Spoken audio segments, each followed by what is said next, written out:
मेरी बेटी कभी भी आत्महत्या नहीं कर सकती। मेरे को इतना उसके ऊपर विश्वास है और प्रशासन कह रही कि उसने आत्महत्या की है। हेलो दोस्तों, क्या सपने देखना कोई गुनाह है? क्या उस समाज को चुनौती देना एक गलती है जिसका इतिहास गवाह रहा है बेटियों पर अत्याचार का? क्या बेटी बचाओ बेटी पढ़ाओ गाड़ियों के पीछे लिखे एक नारे के रूप में छपकर रह जाएगा?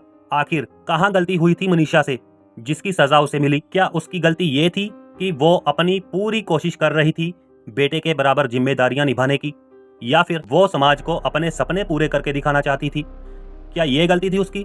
उसने तो छोटे कपड़े भी नहीं पहने थे और वो तो देर रात तक घर से बाहर भी नहीं थी। फिर क्यों हुआ उसके साथ ऐसा?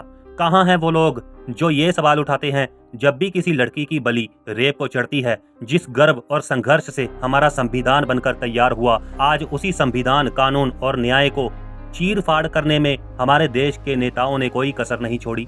यही तो कारण है कि कोई भी लड़का खुलेआम इस दो कौड़ी के न्याय को चुनौती देकर खुलेआम घूमता है और चली जाती है उस बेटी की जान जिसने सपने देखे थे कुछ कर दिखाने के, माँ बाप को गर्व महसूस करवाने के। लेकिन उसे क्या मिला? 3 बार उसके शरीर को चीरा फड़ा गया ये जानने के लिए कि उसके साथ रेप हुआ भी है या नहीं, जबकि उसका शरीर, उसकी हालत सब चीख चीख कर कह रहे थे कि उसके साथ कैसी दरिंदगी हुई है। पर सबूत कहाँ है? जब सबूत इकट्ठे करने थे तब पुलिस की लापरवाही ने खुद इंसाफ को धकेल दिया अंधेरों में और अपराधियों को दिया खुला मौका और ज्यादा बेखौफ होने का। हरियाणा के भिवानी की 19 साल की प्ले स्कूल की शिक्षिका मनीषा, जिसका स्वभाव सरल और मिलनसार था, जो बच्चों को पढ़ाती थी और उन्हें सपने देखना सिखाती थी, लेकिन नहीं जानती थी कि उसी के सपनों को निगलने के इंतजार में कुछ दरिंदे बैठे हुए हैं। मनीषा 11 अगस्त 2025 को स्कूल से निकलती है और एक नर्सिंग कॉलेज में एडमिशन के बारे में पूछताछ करने के लिए जाती है और फिर कभी लौटकर जिंदा वापस नहीं आती। घर में उसका परिवार उसका इंतजार कर रहा था क्योंकि मनीषा ने पहले ही उनको सूचना दे दी थी कि आज उसे घर लौटने में थोड़ी सी देर हो सकती है। मनीषा को आखिरी बार जिंदा इस सीसीटीवी फुटेज में देखा जा सकता है जहां वो उसी नर्सिंग कॉलेज में जा रही थी। लेकिन जब मनीषा नहीं लौटी तो उसके पिता ने बेटी की गुमशुदगी की रिपोर्ट लिखानी चाहिए। मनीषा की गुमशुदगी की रिपोर्ट 11 अगस्त को शाम उनके परिजनों द्वारा हरियाणा के भिवानी जिले के लोहानू थाने में दर्ज कराई गई थी। परिवार का कहना है कि शिकायत दर्ज होने के बावजूद पुलिस ने समय पर कोई ठोस कार्रवाई नहीं की। ना तो तुरंत सर्च ऑपरेशन चलाया गया, ना ही मोबाइल की लोकेशन ट्रेस करने की कोशिश की गई। इसी लापरवाही का नतीजा ये निकला कि 13 अगस्त को मनीषा की लाश पास के गांव सिंधानी के खेतों में बरामद हुई। मनीषा की लाश सड़ने लग रही थी। हालत इतनी खराब थी कि कोई अगर मनीषा का शव एक बार देख ले तो कई दिनों तक खाना ना खा पाए। आखिर क्या हुआ था उसके साथ? उस दिन जिन लोगों ने मनीषा की लाश देखी उनकी रूह कांप उठी थी। मनीषा का शरीर बहुत बुरे हालात में पड़ा था।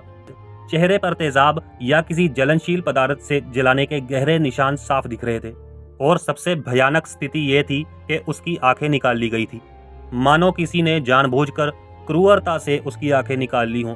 इतना ही नहीं, गले की और ऊपरी हिस्से की हड्डियां भी गायब थी, जो इस बात का परिमाण थी कि ये कोई सामान्य वारदात नहीं थी बल्कि किसी योजनाबद्ध और दरिंदगी भरे अपराध की ओर इशारा कर रही थी।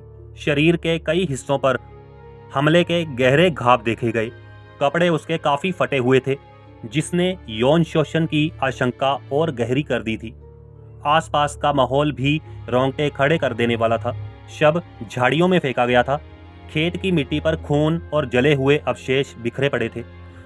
दूर तक सड़न और धुएं की मिलीजुली गंध फैली हुई थी। चारों ओर सन्नाटा पसरा था। स्थानीय ग्रामीणों ने ये तक बताया कि पिछली रात उन्होंने खेतों की ओर से अजीब सी चीखें सुनी थी। वो दृश्य देखकर मौके पर मौजूद हर शख्स की आंखें भर आई थी। ये सिर्फ एक शव नहीं था बल्कि इंसानियत की रूह को झंझोड़ देने वाला जख्म था, जिसने समाज के हर एक इंसान को शर्मसार कर दिया था। मौके पर पहुंची पुलिस ने सबूतों की छानबीन की, लेकिन उसमें भारी लापरवाही बरती गई थी। ऐसे मौके पर आमतौर पर पूरे इलाके की गहराई से तफ्तीश और छानबीन होती है जहां पर दुर्घटना हुई हो, लेकिन इस केस में पुलिस ने शुरू से ही लापरवाही बरती। घटना स्थल पर कई ऐसे सबूत मौजूद थे जिनसे अहम जानकारी मिल सकती थी, लेकिन उन्होंने नजरअंदाज किया। मनीषा की पोस्टमार्टम रिपोर्ट में भी कई डाउटफुल चीजें थी। भिवानी सिविल अस्पताल में हुई पहली पोस्टमार्टम रिपोर्ट में कई चौंकाने वाले पहलुओं से पर्दा उठाया। रिपोर्ट के अनुसार मनीषा के कपड़ों पर संघर्ष के साफ निशान पाए गए। उसकी सलवार का नाड़ा खुला हुआ था, जो स्पष्ट रूप से यौन उत्पीड़न या कम से कम उसकी कोशिश की तरफ इशारा कर रहा था। इसके साथ ही मनीषा के घुटनों पर गंभीर चोटें दर्ज की गई। मेडिकल टीम का मानना था कि ऐसी चोटें आमतौर पर किसी कठोर सतह पर गिरने से आती हैं, लेकिन बड़ा सवाल ये है कि जब शव जिस जगह मिला वहां की मिट्टी पूरी तरह से गीली थी, तो फिर ये चोटें कैसे लगी। दूसरी तरफ पीजीआई रोहतक की पोस्टमार्टम रिपोर्ट में कपड़ों की जांच का जिक्र ही नहीं हुआ। कपड़े जांच के लिए मंगाए ही नहीं गए, जो कि एक बहुत बड़ी लापरवाही थी। वहीं भिवानी की रिपोर्ट में कहा गया कि मनीषा की आंखें और नाक की हड्डियां गायब थी, लेकिन पीजीआई की रिपोर्ट में उन्हें सड़ने यानी डिकम्पोज होने की स्थिति में बताया गया। दोनों पोस्टमार्टम रिपोर्ट्स के बीच में ये फर्क बड़े सवाल खड़े करता है। क्या ये सिर्फ जांच की गलती थी या फिर जानबूझकर कुछ अहम तथ्यों को दबाने की कोशिश। पोस्टमार्टम रिपोर्ट में यह भी सामने आया कि रात के समय जंगली जानवरों ने मनीषा के शव को नोचा था। उसके शरीर पर नोचने के गहरे निशान मिले थे। इन दोनों रिपोर्ट्स को रद्द करने के बाद तीसरी बार पोस्टमार्टम दिल्ली के एम्स में हुआ। इसमें भी जहरीले पदार्थ की पुष्टि हुई, लेकिन यौन हिंसा या हत्या का स्पष्ट उल्लेख नहीं मिला। यानी अब कुल मिलाकर मनीषा का 3 बार पोस्टमार्टम किया गया, लेकिन कोई भी रिपोर्ट ये साबित नहीं कर सकी कि मनीषा के साथ यौन उत्पीड़न हुआ था या नहीं। मनीषा केस में पुलिस ने जो रिपोर्ट दर्ज की उसमें यह साफ तौर पर लिखा गया था कि मनीषा के साथ पहले गलत काम यानी रेप और उसके बाद उसकी बेरहमी सी हत्या कर दी गई थी। इसके बाद पुलिस ने इस कांड को आत्महत्या घोषित किया, क्योंकि उनका दावा था कि उन्हें मनीषा के बैग में एक सुसाइड नोट मिला था, जिसमें यह साफ साफ लिखा है कि मनीषा ने अपनी जान खुद ली है। पुलिस का कहना था कि मनीषा ने एक कीटनाशक खरीदा था, जिसका प्रमाण उसकी रसीद और रजिस्टर की एंट्री है, लेकिन पुलिस घटनास्थल पर उस जहर की बोतल को बरामद नहीं कर पाई। पुलिस के इन दावों पर हरियाणा की जनता भड़क उठी और बड़े स्तर पर मनीषा को न्याय दिलाने के लिए आंदोलन किए। उन्होंने मुख्यमंत्री से ये मांग की कि उन्हें मनीषा के पूरे केस की सीबीआई जांच करानी है, जिसके बाद उसकी मंजूरी भी मिली। लेकिन अगर कुछ नहीं मिला तो वह था न्याय नहीं मिला। राज्य सरकार ने जन आक्रोश और बढ़ते दबाव के चलते आनन फानन में एसपी का तबादला कर दिया और 5 पुलिस अधिकारियों को निलंबित कर दिया। लेकिन मामला यही नहीं थमा था। जैसे ही घटना सोशल मीडिया पर चर्चा का विषय बनी, स्थिति और उलझती चली गई। अलग अलग वीडियोस, पोस्ट और साजिश की थ्योरियां सामने आने लगी, जिसने पूरे घटनाक्रम को और पेचीदा बना दिया।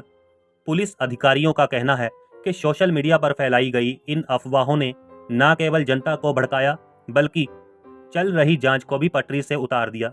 न्याय की मांग को देखते हुए हरियाणा सरकार ने 48 घंटे के लिए मोबाइल, इंटरनेट और SMS सेवाएं बंद कर दी, ताकि अफवाहें ना फैलें और नियंत्रण कायम रहे। और अंत में कोई नहीं जानता कि मनीषा के साथ उस दिन हुआ क्या था। पुलिस चुप है, PM रिपोर्ट चुप है, प्रशासन चुप है, कानून चुप है। क्या मनीषा को कभी न्याय मिलेगा या फिर वो सिर्फ आंकड़ों में बदलकर एक और फाइल बनकर रह जाएगी? जैसे इस देश में हजारों बेटियों के केस होते आए हैं, अगर एक मासूम बच्ची की चीखें भी सिस्टम को नहीं जगा पा रही हैं, तो इस देश की न्याय व्यवस्था का अस्तित्व किसके लिए है? बलात्कार जैसे अमानवीय अपराध और त्वरित न्याय और कड़ी सजा क्यों अब तक केवल वादों तक सीमित है? पुलिस और प्रशासन की संवेदनहीनता का जिम्मेदार कौन है? और क्या इन अधिकारियों पर कोई कार्रवाई होगी? समाज में बेटी बचाओ, बेटी पढ़ाओ के नारे लगाने वाले नेता तब क्यों खामोश हो जाते हैं जब किसी बेटी की अस्मिता तार तार होती है? इस केस पर आप भी विचार कीजिए और अपनी अपनी राय कमेंट बॉक्स में दीजिए। वीडियो को पूरा देखने के लिए धन्यवाद। Signing off.